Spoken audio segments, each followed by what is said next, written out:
তোমরা তো বাড়িতে লাউ চিংড়ি বানিয়ে খাও, আজকে আমি লাউ চিংড়ি কী করে বানাচ্ছি সেটাই তোমাদের দেখাবো। তো পুরো ভিডিওটা তোমরা দেখো, একটু স্কিপ করো না। ভালো লাগলে লাইক কমেন্ট ও শেয়ার কিন্তু করে দিও। চিংড়ি মাছটা নুন হলুদটা মাখিয়ে রেখেছিলাম।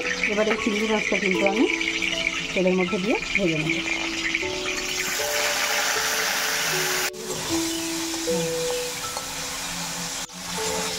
চিংড়ি মাছটা কিন্তু খুব একটা ভাজবো না, হালকা করেই ভাজবো।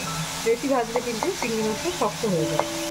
মাছগুলো এখানে আমি হালকা করে ভেজে নিয়েছি, এবার আমি তুলে নিচ্ছি।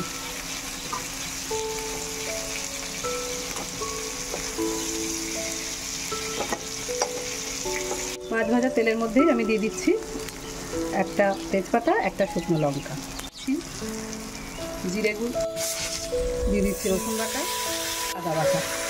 আদা রসুনটা দিয়ে আমি খুব ভালো করে একটু কষিয়ে নেব। এর মধ্যে এবার আমি দিয়ে দিচ্ছি লঙ্কা গুঁড়ো, দিয়ে দিলাম হলুদ গুঁড়ো, দিয়ে দিলাম ধনে গুঁড়ো, দিয়ে দিলাম জিরে গুঁড়ো, দিয়ে দিচ্ছি নুন।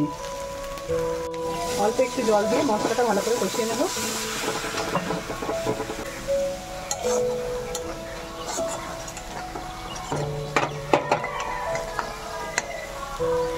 মশলাটা খুব ভালো করে কষানো হয়ে গেছে, আর দেখুন ওপর থেকে তেল ছেড়ে দিয়েছে।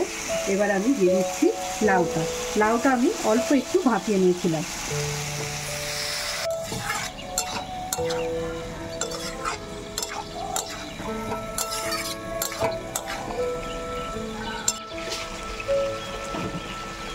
অল্প একটু দিয়ে দিলাম চিনি। এবার দিয়ে দিচ্ছি ভেজে রাখা চিংড়ি মাছগুলো।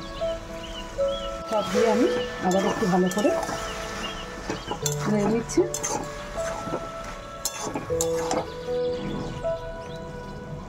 দিয়ে দিচ্ছি অল্প একটু গরম মশলা, দিয়ে দিলাম 1 চামচ মতো গাওয়া ঘি।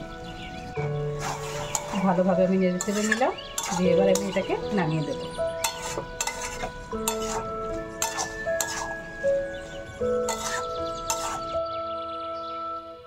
লাউ চিংড়ি একদম রেডি। আমার রান্না যদি তোমাদের ভালো লেগে থাকে তাহলে বন্ধুরা অবশ্যই লাইক কমেন্ট ও শেয়ার করে দিও।